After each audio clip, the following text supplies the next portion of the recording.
Good morning to all. तो next हमारा topic है गायनोकोलॉजिकल के अंदर क्या है, यूटेराइन फाइब्रॉइड और पॉलिप। कौन सा है? यूटेराइन फाइब्रॉइड और पॉलिप। अच्छा, इस यूटेराइन फाइब्रॉइड की अगर हम बात करेंगे, पॉलिप और फाइब्रॉइड में डिफरेंस क्या होता है? अगर यूटेराइन फाइब्रॉइड के अंदर देखोगे तो यहाँ पे क्या होता है, जैसे मान लो ये यूट्रस की 3 लेयर है, 1, 2 और 3। इसको क्या बोलते हो? ये अंदर वाली है तो ये एंडोमेट्रियम हो गई, ये बीच वाली है तो ये मायो हो गई, और ये बाहर वाली है तो ये क्या हो गई? पेरिमेट्रियम बोल सकते हो, एपी बोल सकते हो। समझ में आ रहा है? ये 3 क्या हो गई? यूट्रस की, गर्भाशय की 3 परत हो गई। जो यूटेराइन फाइब्रॉइड होता है ये क्या होता है? एक कैंसरस, भाई कैंसरस, कैंसर का मतलब जानते हो ना, कैंसरस कंडीशन है। कैंसरस कंडीशन के अंदर देखा जाएगा तो जो मायोमेट्रियम लेयर होती है, उस मायोमेट्रियम की लेयर पे क्या बन जाते हैं? ऐसे फाइबर्स, फाइब्रॉइड बन जाते, छोटी छोटी गांठें बन जाती है। समझ में आ रहा है? जो मायोमेट्रियम होती है यूट्रस की, उसके अंदर क्या बन जाती है? गांठें बन जाती है, यूट्रस के अंदर बन जाती है। उसी को तो आप क्या बोलते हो? Uterine fibroid. और पोलिप्स का मतलब क्या होता है? जो ये एंडोमेट्रियम होती है, उस एंडोमेट्रियम के अंदर फिंगर लाइक प्रोजेक्शन, मतलब जैसे अपने हाथ में अंगुलियां लटकी हुई है, वैसी भी इसके अंदर क्या हो जाती है? ओवर ग्रोथ होने लग जाती है। किसकी? एंडोमेट्रियम के अंदर फिंगर लाइक ओवर ग्रोथ होने लग जाती है। उसको आप क्या बोलते हो? पॉलिप बोलते हो। और जब गांठें पड़ जाती है तो उसको आप क्या बोलते हो? फाइब्रॉइड। फाइब्रॉइड तो कैंसरस कंडीशन आती है, बट जो पोलिप होता है वो नॉन कैंसरस है, मतलब ये कैंसर कंडीशन नहीं होती है। ये क्या है? नॉन कैंसरस है। कौन है? पॉलिप्स। जबकि फाइब्रॉइड क्या है? कैंसरस कंडीशन है। ये चीज आपको समझ में आ गई कि फाइब्रॉइड तो क्या है? कैंसर कंडीशन है, बट ये जो पोलिप है वो कैंसर नहीं है। समझ में आया? कैंसर नहीं है, बट ये कैंसर है। कौन? फाइब्रॉइड। अगर ये बनेगा तो यूट्रस या बच्चेदानी के अंदर या गर्भाशय के अंदर क्या कर देगा? कैंसर करवा देगा। बट ये वाली कंडीशन है, ये कैंसर नहीं करवाती है। दोनों समझ में आई? दोनों ही क्या है? यूट्रस की प्रॉब्लम है। एक में तो यूट्रस में क्या पड़ जाती है? गांठें पड़ जाती है, जबकि दूसरी कंडीशन क्या आती है, जिसके अंदर कंडीशन आती है कि फिंगर्स, जैसे अपनी हाथ की अंगुलियां होती है, वैसे इसके अंदर स्ट्रक्चर है वो ग्रो करने, निर्माण करने लग जाती है। बट ये कैंसरस वाली कंडीशन नहीं कहलाती है। ये क्या हो गए? यूटेराइन फाइब्रॉइड और पॉलिप्स। अगर यहाँ पे इस फाइब्रॉइड के बारे में अगर हम डिस्कस करेंगे कि यूटेराइन फाइब्रॉइड्स आप बोलते किसको, कौन सी ऐसी कंडीशन होती है, कहाँ पे ये गांठें पड़ती हैं, तो जो पहली बात ध्यान में रखना, जो यूट्रस की बीच वाली परत होती है, उस परत पे क्या पड़ जाती है? गांठें बन जाती है, फाइब्रॉइड्स बन जाते हैं। उसी को आप क्या बोलते हो? Uterine fibroid. यहाँ पे अगर इसकी डेफिनेशन की आप बात करोगे तो डेफिनेशन के अंदर कंडीशन देखना, फाइब्रॉइड महिलाओं में पाई जाने वाली सबसे सामान्य प्रकार का benign tumour. Cancer. Benign tumour को क्या बोलते हैं? कैंसर। बिनाइन ट्यूमर है जिनसे साजाओं की सामान्यतः 30 से 45 वर्ष की उम्र के दौरान पाए जाने की अधिक संभावना रहती है। महिलाओं के अंदर ये 30 से जो 45 साल की उम्र होती है उस दौरान ज्यादा पाई जाती है। और ये क्या है? एक प्रकार का बिनाइन ट्यूमर है। क्या? फाइब्रॉइड। फाइब्रॉइड क्या है? एक प्रकार का बिनाइन ट्यूमर है जो 30 से 45 साल की महिलाओं के दौरान पाए जाने की संभावना सबसे अधिक होती है। अब अगर यहाँ पे बात की जाए, जो ये यूटेराइन फाइब्रॉइड है, ये एक बिनाइन ट्यूमर तो होता है, और इसकी उत्पत्ति कहाँ होती है? मायोमेट्रियम में। जो यूट्रस होता है, यूट्रस के मायोमेट्रियम में पाए जाती है। समझ में आया आप लोगों को? यूट्रस की मायोमेट्रियम में ही पाई जाती है, और इसे हम लोग क्या बोलते हैं? यूटेराइन लियोमा या फाइब्रोमायोमा।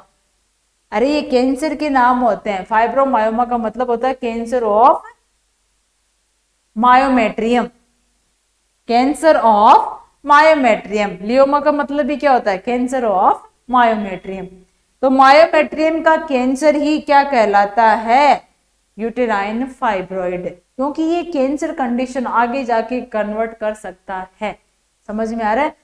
अब ये बिनाइन का मतलब तो क्या होता है? एक ही जगह का कैंसर, और मेलिग्नेंट का मतलब होता है पूरी बॉडी का कैंसर। अगर मान लो यहाँ यूट्रस के अंदर क्या हुआ? कैंसर हुआ, यहाँ हो गया, और अगर ये फैलते फैलते फेलोपियन ट्यूब में चला गया, ओवरी में चला गया, सर्विक्स में आ गया, वेजाइना में आ गया, उसको क्या बोलते हैं? मेलिग्नेंट। एक जगह से दूसरे शरीर के अंदर कैंसर का फैलना, ऐसे बोलते हैं ना कि भाई कैंसर एक ऐसी बीमारी है जो क्या करती है? पूरे शरीर को खराब कर देती है। समझ में आ रहा है? अगर हमारी बॉडी में कहीं पे भी कैंसर हो गया तो अगर उसको समय रहते ठीक नहीं करवाया तो ये पूरे शरीर को क्या कर देती है? बीमारी लग जाती है। समझ में आया आप लोगों को? एक इंसान से दूसरे में नहीं होती है, ये एक इंसान के अंदर ही फैलती रहती है ये, अगर उसको समय रहते ठीक नहीं करवाया। तो ये क्या है? एक बिनाइन ट्यूमर है। बिनाइन का मतलब एक ही जगह पे होने वाला है, जो कहाँ हो रहा है? यूट्रस की मायोमेट्रियम के अंदर, जिसको आप फाइब्रोमायोमा के नाम से भी जानते हो। तो फाइब्रोइड महिलाओं के अंदर मोस्टली ये 30 से 45 साल की उम्र की महिलाओं में ज्यादा देखने को मिलता है, और ये यूट्रस के अंदर क्या होता है? गांठों के रूप में, मतलब जगह जगह पे क्या बन जाती है? यूट्रस के अंदर गांठें पड़ जाती हैं, और उसी को आप क्या बोलते हो? फाइब्रॉइड।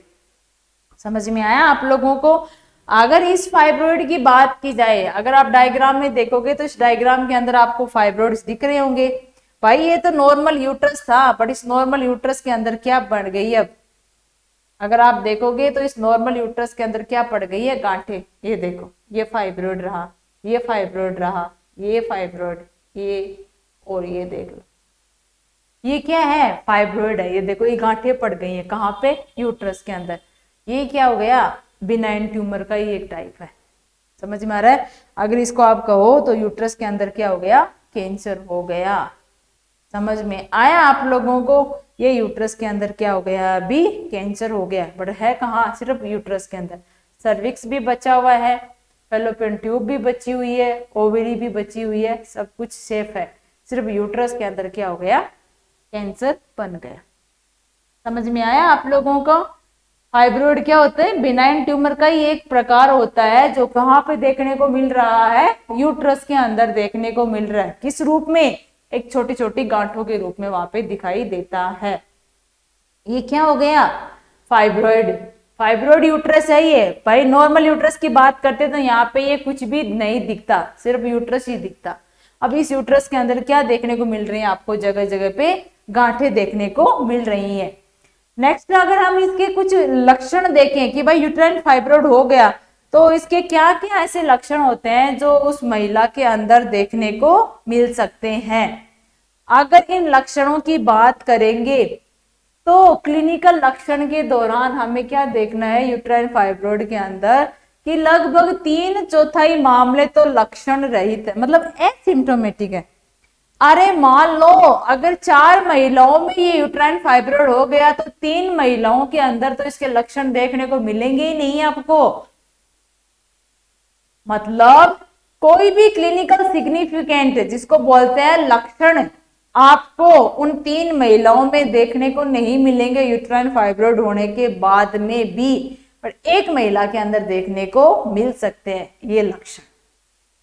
तो अगर मान लो 4 महिलाओं को क्या हो? यूट्राइन फाइब्रॉइड हो, उसमें एक महिला के अंदर लक्षण देखने को मिल सकते हैं कि हाँ ये इसको यूट्राइन फाइब्रॉइड हो गया, बट 3 के अंदर आपको देखने को नहीं मिलेंगे। अब वो जो एक के अंदर देखने को मिलते हैं, यहाँ पे देख लो, यूट्राइन फाइब्रॉइड के लगभग 3/4 मामले क्या होते हैं? एसिम्प्टोमेटिक, जिनमें कोई सिम्टम या लक्षण नहीं होते हैं। फाइब्रॉइड के कुछ जो सिम्टोमेटिक केसेस होते हैं, जो लक्षण होते हैं, वो लक्षण कौन कौन से हैं? पहला, मासिक धर्म के दौरान, मतलब मेंस्ट्रुअल साइकिल के दौरान क्या हो? ब्लीडिंग ज्यादा हो। समझ में आया? कब? जब मेंस्ट्रुअल साइकिल स्टार्ट हो गई है उस दौरान उसको हैवी ब्लीडिंग, मतलब बहुत ज्यादा ब्लीडिंग क्या होती है? होने लग जाती है। समझ में आ रहा है? कि कब मेंस्ट्रुअल साइकिल के दौरान हैवी ब्लीडिंग होना। दूसरा, मेंस्ट्रुअल साइकिल के दौरान अधिक अवधि तक क्या होना, ब्लीडिंग होना। भाई तो नॉर्मली मैंने बताया 3 से 5 दिन होता है, बट ये क्या है, ये 7 दिन भी हो सकता है और 10 दिन भी क्या हो सकता है, ब्लीडिंग या रक्त प्रवाह हो सकता है। अगर मेंस्ट्रुअल साइकिल स्टार्ट हो गई तो स्टार्ट होने के कम से कम ये 7 से लेके 10 दिन तक भी क्या हो सकती है, ब्लीडिंग हो सकती है। जो नॉर्मल 3 से 5 दिन थी वो 7 से लेके 10 दिन तक भी वहां पे ब्लीडिंग हो सकती है। किसमें, यूटेराइन फाइब्रॉइड के अंदर। समझ में आया। तीसरा लक्षण क्या होता है, जो पेल्विक पार्ट है वहां पे क्या होता है, बहुत ज्यादा दर्द होता है, ऐसे लग रहा है कोई दबाव पड़ रहा है, प्रेशर लगा रहा है। क्यों, गांठे बनी हुई है ना वहां पे, वो गांठे वहां पे जोर तो लगाएंगे ना, प्रेशर तो लगेगा कि नहीं लगेगा। तो वहां पे क्या होता है, पेल्विक भाग के अंदर महिला को ज्यादा दर्द होता है और दबाव भी महसूस होता है। नेक्स्ट वन क्या होती है, अपने आप क्या होती है, ब्लीडिंग होने लग जाती है। भाई मेन पीरियड आते हैं 28 दिन से, साइकिल कब होती है, 28 दिन से स्टार्ट होती है। पर जिसको फाइब्रॉइड हो उस महिला के अंदर 15 दिन से, 1 महीने से, 35 दिन से, 1.5 महीने से कब क्या आ सकती है, यूट्राइन साइकिल या जिसको बोलते हैं मेंस्ट्रुअल साइकिल हो सकती है। समझ में आया। इरेगुलर मतलब अनियमित तरीके से क्या होती है, मेंस्ट्रुअल साइकिल स्टार्ट होती है। कभी तो 21 दिन में हो गई, कभी 14 दिन में ही हो गई, कभी 28 दिन पे हो गई, कभी 35 दिन पे हो गई, कभी कभी 1.5 महीना भी निकल गया, कभी 2 महीने निकल गए, कभी 10 दिन से वापस हो गई, महीने में कई बार 2 बार ही साइकिल रिपीट हो गई। तो ये क्या होता है, अनियमित है, मतलब एक प्रॉपर टाइम नहीं है, सही टाइम नहीं है कि वो इतने टाइम से ही आएगी साइकिल। ये कभी भी जिसका मन करे ये साइकिल अब स्टार्ट हो जाती है। मेंस्ट्रुअल साइकिल के दौरान जो दर्द होता है उसको आप क्या बोलते हो, डिस्मेनोरिया। भाई नॉर्मल दर्द होता है, चलो ठीक है, बट फाइब्रॉइड वालों के अंदर प्रॉब्लम है वो बहुत ज्यादा सीवियर होती है। ब्लीडिंग तो होती है, उसके साथ में उनको इतना असहनीय पेन होता है कि वो उसको सहन नहीं कर पाते हैं टेबलेट लेने के बावजूद भी। नेक्स्ट वन क्या होता है, जब सेक्सुअल एक्टिविटी करते हैं तो उस दौरान महिला को क्या होता है, पेन होता है। जब महिला के द्वारा सेक्सुअल एक्टिविटी की जाएगी तो उस महिला को क्या होगा, दर्द फील होगा। महिला की जो भी एब्डोमेन होता है उस एब्डोमेन में क्या होता है, लोअर एब्डोमेन के अंदर भी उसको पेन होता है। और बार बार यूरिन पास आउट उसको करने जाना पड़ता है। क्या, उस महिला को बार बार यूरिन पास आउट करने जाना पड़ता है। समझ में आया आप लोगों को, बार बार महिला को क्या करने जाना पड़ता है, यूरिन पास आउट करने जाना पड़ता है। तो ये उसके क्या हो गए, लक्षण हो गए कि पहला क्या है, मेंस्ट्रुअल साइकिल के दौरान जो ब्लीडिंग होती है वो बहुत ज्यादा होती है और वो अधिक समय तक भी रहती है, मतलब 7 से लेके 10 दिन तक भी ये क्या रहती है, ब्लीडिंग रहती है। जितने भी पेल्विक ऑर्गन होते हैं वहां पे उनको निचले भाग में दर्द होता है और ऐसे लग रहा है कोई दबाव पड़ रहा हो। साइकिल भी क्या होती है, अनियमित, जो मेंस्ट्रुअल साइकिल होती है वह अनियमित तरीके से आती है और उसको क्या होता है, मेंस्ट्रुअल साइकिल के दौरान दर्द बहुत ज्यादा होता है। जब वो सेक्सुअल एक्टिविटी करते हैं तब भी उनको क्या होता है, दर्द होता है। और लोअर एब्डोमेन के अंदर क्या होता है, महिला को पेन होता है और धीरे बार बार उसको क्या करना पड़ता है, यूरिन पास आउट करने जाना पड़ता है। क्योंकि जैसे जैसे यूट्रस बढ़ेगा वो ब्लैडर को पिचका देगा, पिचकाएगा तो यूरिन ज्यादा देर तक वहां टिक नहीं पाएगा। तो महिला को बार बार जैसे जैसे थोड़ा सा ब्लैडर क्या हुआ, फुल हुआ, फुल होने की फुल तो हो गई कहाँ, उसको पिचका दिया गया, तो जरा सा भी यूरिन आया तुरंत महिला को क्या करना पड़ेगा, उसको खाली करने जाना पड़ेगा। समझ में आया। ये क्या होते हैं, उस महिला के अंदर कुछ लक्षण देखने को मिलते हैं, कब, यूटेराइन फाइब्रॉइड के दौरान। अगर इन लक्षणों के बाद में जो आपने देख लिया, अगर इनका आप मैनेजमेंट करोगे, अगर भाई मैनेज, अब आपको पता उपचार तो करना ही है, कंडीशन आ गई है हमारे पास, प्रॉब्लम तो हो ही गई है ना, अब उस प्रॉब्लम को हमें क्या करना है, ठीक भी करना है। ठीक करने के लिए जो एसिम्टोमेटिक फाइब्रॉइड होते हैं, समझ में आ रहा है, जो एसिम्प्टोमेटिक लक्षण रहित फाइब्रॉइड होते हैं उनका हम ट्रीटमेंट किस प्रकार करते हैं। जो लक्षण रहित है इसका हम लोग बाद में करेंगे, पहले हम लोग क्या कर रहे हैं, एसिम्प्टोमेटिक और लक्षण रहित।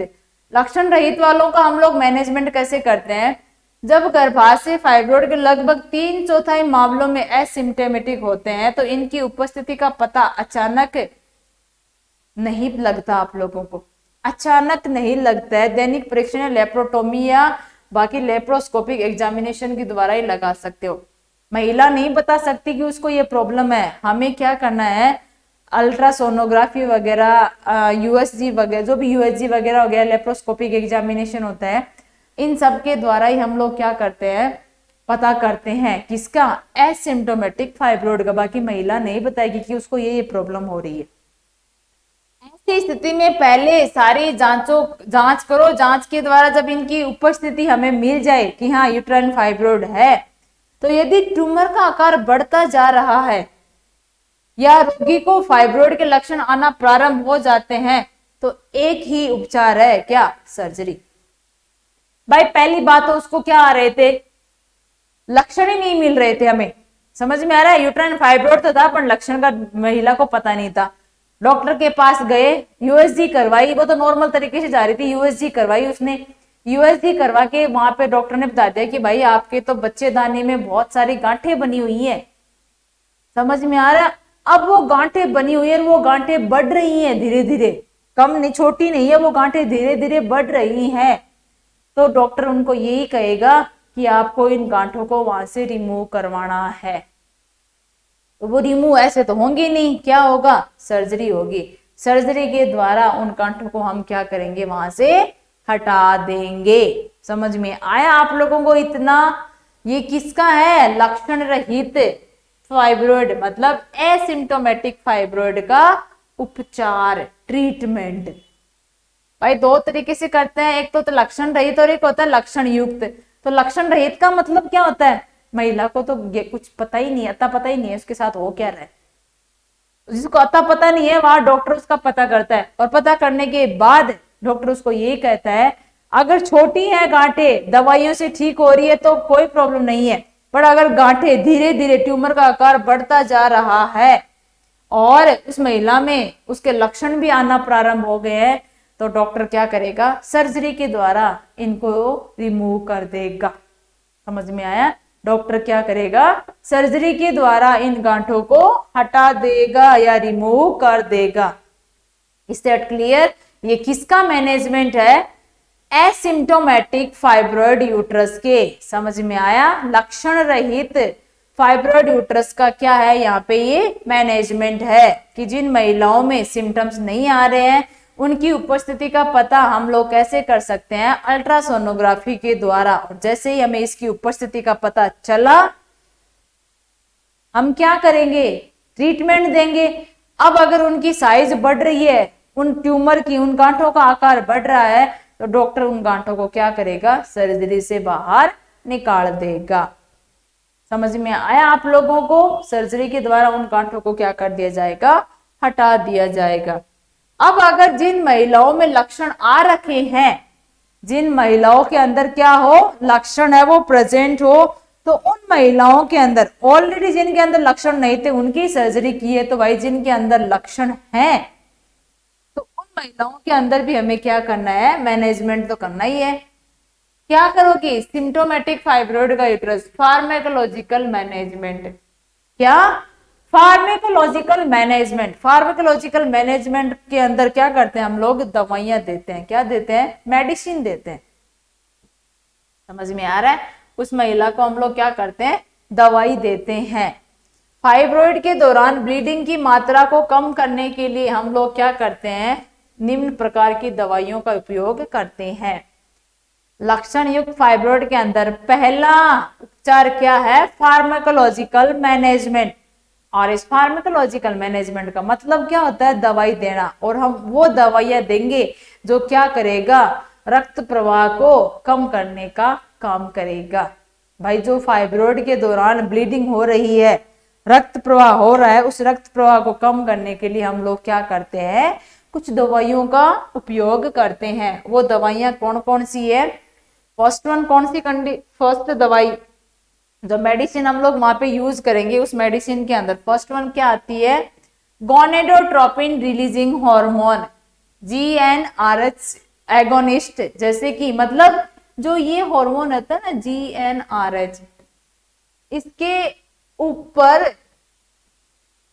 उल्टा काम करने वाली, मतलब इसकी एक्टिविटी को रोकने वाली दवाई देंगे। तो gonadotropin releasing hormone and agonist, मतलब GnRH जैसी दवाइयां, जैसे क्या क्या हो गया, लुपेरेलिन, ब्यूसेरेलिन, मतलब ये दो तरीके की दवाइयां होती हैं जो गोनेडोट्रोपिन रिलीजिंग हार्मोन के एगोनिस्ट क्या करेंगी?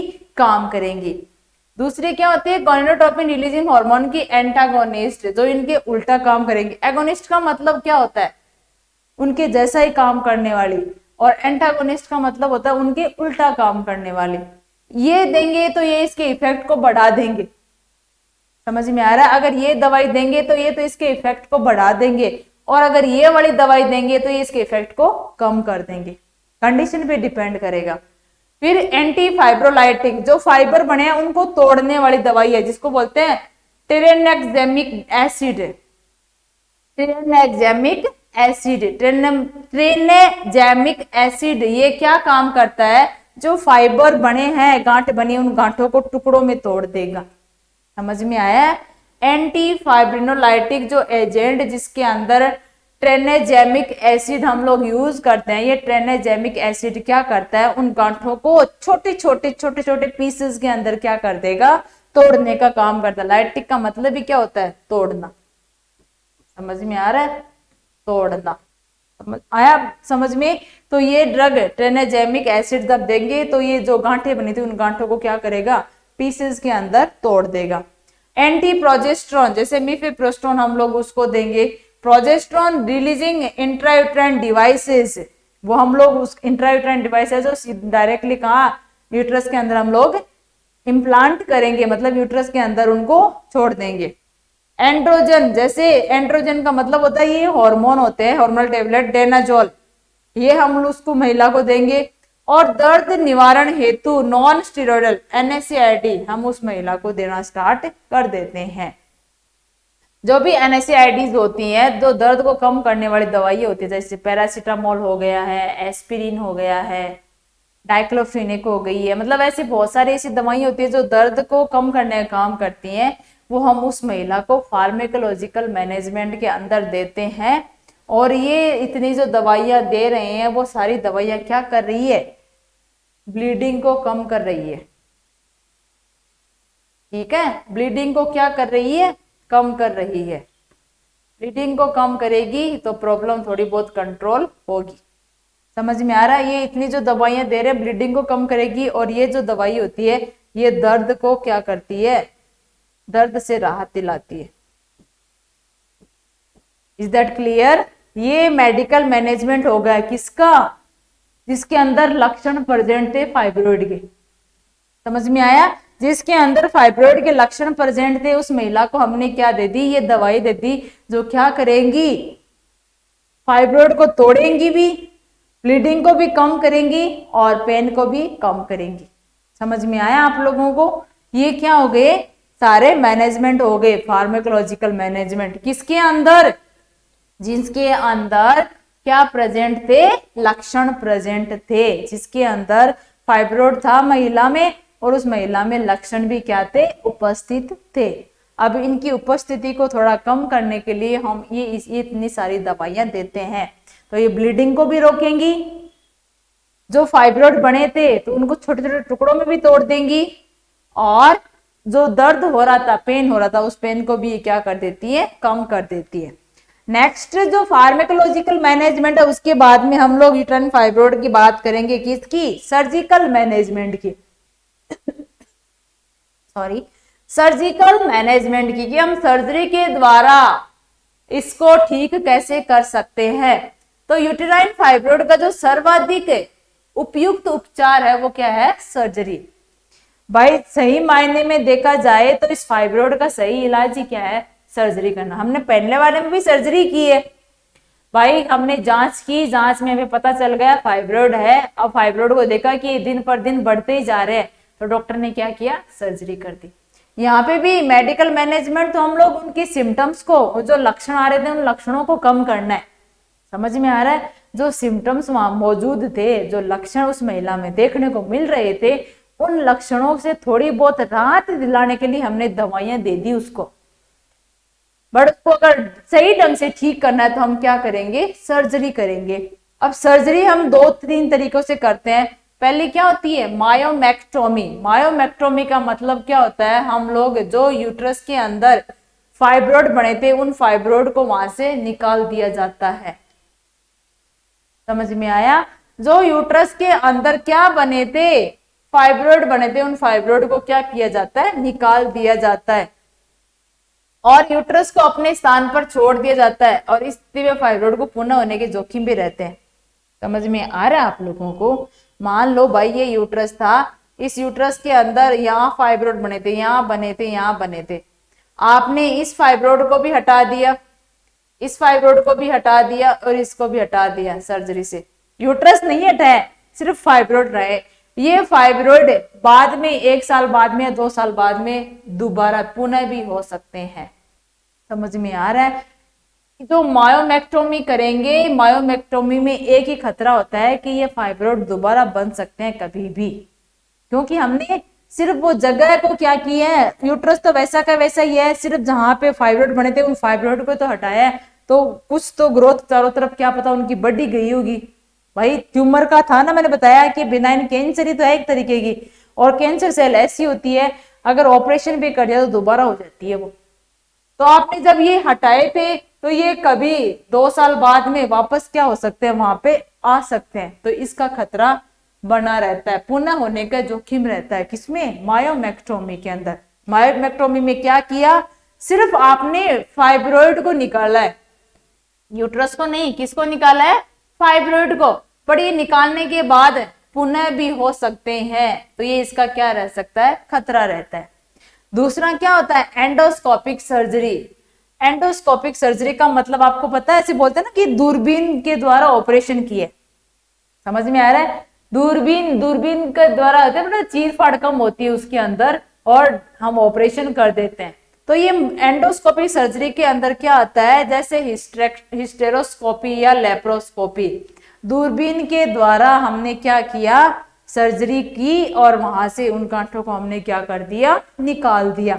मतलब पूरा मटेरियल खोल के नहीं बैठे हैं, जरा सा छेद किया, लेप्रोस्कोपिक मशीन अंदर डाली और वहां से उन गांठों को तोड़ तोड़ के आपने क्या कर दिया, बाहर निकाल दिया।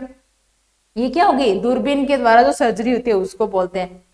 लास्ट वन क्या, हिस्टेक्टोमी। हिस्टेक्टोमी का मतलब भी क्या होता है, फाइब्रोइड के उपचार हेतु सबसे पसंदीदा विधि होती है। इसमें क्या करते हैं, गर्भाशय को भी बाहर निकाल दिया जाता है। भाई जिस गर्भाशय के अंदर फाइब्रोइड बने थे तो उसका जो सबसे पसंदीदा ट्रीटमेंट है वो क्या है भाई, यूट्रस को ही निकाल दो। आगे जाके दोबारा ऑपरेशन करना पड़े, इससे जरूरी है भाई उस बीमारी को भी वहां से जड़ से खत्म कर दो। तो आप बेटर है ना, जहां वो चीजें बन रही हैं उस घर को ही वहां से निकाल दिया जाए। तो फाइब्रोइड कहाँ बन रहे थे, यूट्रस के अंदर। तो फाइब्रोइड अकेले निकाल रहे थे तब तो दोबारा भी वो बन रहे थे। तो ये दोबारा कंडीशन ही ना आए, बार बार ऑपरेशन ना करना पड़े, क्या करो, एक ही बार में बीमारी खत्म कर दो। हिस्टेक्टोमी मतलब यूट्रस को ही निकाल दो। अब फाइब्रोइड कहाँ बनेंगे, समझ में आया। ये क्या होता है, सर्जिकल मैनेजमेंट होता है किसका, फाइब्रोइड का। मेडिकल मैनेजमेंट 2 तरीके से हुआ था। जिसके अंदर लक्षण नहीं थे वहां हमने क्या किया, पहले जांच पड़ताल की, जांच पड़ताल के बाद हमें क्या मिल गए, फाइब्रोइड मिल गए। पता चल गया डॉक्टर को, डॉक्टर ने फाइब्रोइड देके ट्रीटमेंट दिया, पर उनका साइज बढ़ता जा रहा है, साइज बढ़ता जा रहा है, महिला में लक्षण भी आ गए, तो डॉक्टर ने क्या करा, सर्जरी कर दी। दूसरा होता है जिसमें लक्षण थे, अब उन लक्षणों को पहले डॉक्टर क्या करेगा, कम करने की कोशिश करेगा, मिनिमाइज करेगा। तो उसने दवाइयां दे दी उसको। दवाइयां देने के बाद डॉक्टर यही कहेगा कि अभी दवाइयों से हमने सिर्फ लक्षण ठीक किए, बीमारी को ठीक नहीं किया। बीमारी ठीक तभी होगी जब इसकी सर्जरी की जाएगी। तो सर्जरी 3 तरीके से होती है, या तो फाइब्रोइड को निकालो, या लेप्रोस्कोपी के द्वारा सर्जरी करो, या पूरा यूट्रस ही निकाल दो। तो सबसे ज्यादा जो सही मैनेजमेंट ट्रीटमेंट होता है वो क्या होता है, यूट्रस को ही बाहर निकाल देना, बीमारी को ही बाहर निकाल देना। तो बीमारी यूट्रस जब बाहर निकलेगा ऑटोमेटिकली निकल जाएगी। ये सारे क्या हो गए, यूटेराइन फाइब्रोइड। नेक्स्ट अगर हम यहाँ पे बात करें फाइब्रोइड के बाद में क्या कंडीशन आती है, यूटेराइन पॉलिप। अगर यूटेराइन पॉलिप को आप देखोगे तो उस यूटेराइन पॉलिप को मैंने आपको वही बता दिया था, क्या होता है, फिंगर लाइक प्रोजेक्शन एंडोमेट्रियम से निकले रहते हैं। यूटेराइन पॉलिप गर्भाशय की इनर मोस्ट कवरिंग क्या, एंडोमेट्रियम, इससे फिंगर लाइक ओवरग्रोथ होती है। भाई यूटेराइन पॉलिप किसको बोलते हैं, वो चीज या वो बीमारी या वो प्रॉब्लम जिसके अंदर जो यूट्रस की सबसे अंदर वाली जो लेयर होती है एंडोमेट्रियम, उससे फिंगर लाइक ओवरग्रोथ निकली रहती है, उसी को आप क्या बोलते हो, यूटेराइन पॉलिप। समझ में आया। पहले वाले में गांठें बनी थी, यहाँ गांठें नहीं है, यहाँ पे जैसे अंगुलियां होती हैं अपनी वैसे लंबी लंबी क्या बनी रहती है, लाइनें बनी रहती है। समझ में आ रहा है। जैसे ये एंडोमेट्रियम है, इस एंडोमेट्रियम से ऐसे ऐसे संरचना देखने को मिल सकती है। समझ में आया। ये क्या होता है, यूटेराइन पॉलिप। यूटेराइन पॉलिप क्या है, यूट्रस की जो सबसे अंदर वाली या इनर मोस्ट जो कवरिंग होती है, लेयर होती है, परत होती है, उससे क्या निकलती रहती है, फिंगर जैसे अंगुलियां होती है, उस अंगुलियों जैसी संरचना लटकी हुई रहती है, उसी को आप क्या बोलते हो, यूटेराइन पॉलिप। ये पॉलिप क्या होते हैं, नॉन कैंसरस। क्या होते हैं, नॉन कैंसरस होते हैं। आकार में डिफरेंट टाइप के भी हो सकते हैं। इनकी साइज कुछ मिलीमीटर से लेके सेंटीमीटर, मतलब मिलीमीटर से लेके सेंटीमीटर तक भी हो सकती है। लंबाई है फिंगर की, अंगुलियां देख लो ना, एक अंगुली छोटी है, एक उससे थोड़ी बड़ी है, एक सबसे बड़ी है, फिर वो उससे छोटी आ गई। तो वैसे ही क्या होते हैं, इन पॉलिप की भी साइज क्या हो सकती है, छोटी बड़ी हो सकती है, मिलीमीटर से लेके सेंटीमीटर के तक हो सकती है। कारण क्या हो सकते हैं, एग्जैक्ट कारण तो क्या है, अननोन, कोई आइडिया नहीं है भाई कारण क्या है। बाकी ऐसे मानते हैं कि एस्ट्रोजन हार्मोन अगर ज्यादा बढ़ने लग जाए तो ये ओवर ग्रोथ करवा देता है। अगर एस्ट्रोजन हार्मोन का लेवल बढ़ जाए तो ये क्या करवा देता है, इन पॉलिप्स की ओवर ग्रोथ करवा देता है। बाकी कोई कारण हमें नहीं पता, किसी को नहीं पता कि यूटेराइन पॉलिप का एग्जैक्ट कारण क्या है, वो क्या है, अननोन, अज्ञात है। बाकी आइडिया लगा सकते हैं कि एस्ट्रोजन हार्मोन अगर बढ़ने लग जाए ज्यादा से ज्यादा तो ये क्या करवाएगा, ओवर ग्रोथ जरूर करवा सकता है, और उसी को आप क्या बोलते हो, यूटेराइन पॉलिप बोलते हो।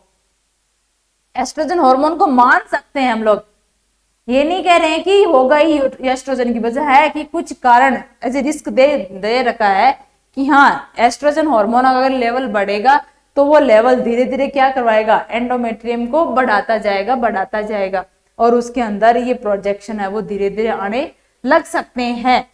बट बाकी कोई कारण हमें नहीं पता है, ये इसका कारण क्या है, अज्ञात है। तो किसको बोलते हो आप लोग, यूटेराइन पॉलिप, कि यूट्रस की जो सबसे अंदर वाली लेयर है उसके चारों ओर क्या निकलते रहते हैं, फिंगर लाइक ओवर ग्रोथ है वो निकली हुई रहती है, और ये क्या होती है, नॉन कैंसरस होती है। किसकी वजह से नहीं पता, बट एस्ट्रोजन को इसके लिए थोड़ा बहुत रेस्पॉन्सिबल मान सकते हैं। नेक्स्ट अगर हम लोग यहाँ पे इसकी बात करेंगे कि क्लिनिकल सिग्निफिकेंट, इसके लक्षण क्या आएंगे, वही लक्षण जो उसके आ रखे थे फाइब्रोइड के, यहाँ पे भी वही है, heavy menstrual bleeding, irregular menstrual bleeding, bleeding between menstruation, vaginal bleeding after menopause और इनफर्टिलिटी। अच्छा सारी ब्लीडिंग हो रही है बट चारों अलग अलग क्यों दिखाए, ये यहाँ पे है कि अगर साइकिल है तो साइकिल के दौरान उसको बहुत ज्यादा ब्लीडिंग होती है। यहाँ पे इरेगुलर मेंस्ट्रुएशन का मतलब होता है साइकिल है वो कभी भी आ जाती है, महीने में 2 बार आ गई या 2 महीने में 1 बार भी नहीं आई। ये क्या होता है, मेंस्ट्रुअल ब्लीडिंग, मेंस्ट्रुएशन के बाद एक बार जैसे 5 दिन ब्लीडिंग हुई 2 दिन रुक गई, फिर वापस हो गई 2 दिन, फिर 1 दिन रुक गई, फिर तीसरे दिन वापस हो गई। इसको बोलते हैं कि जो साइकिल होती है, साइकिल के बीच बीच में क्या आना, ब्लीडिंग का अपने आप स्टार्ट हो जाना। ब्लीडिंग आफ्टर, जैसे ही मेनोपॉज का मतलब क्या होता है, 45 साल की उम्र के बाद में साइकिल वैसे ही बंद हो जाती है। बट जिनके अंदर ये पॉलिप बन जाए, यूट्राइन पॉलिप बन जाए, उन महिलाओं में साइकिल बंद होने के बाद में भी क्या हो जाती है, वेजाइनल ब्लीडिंग होने लग जाती है। और ये क्या लीड करते हैं, इनफर्टिलिटी को। महिलाओं का एक कारण होता है यूट्राइन पॉलिप, किसका, इनफर्टिलिटी का।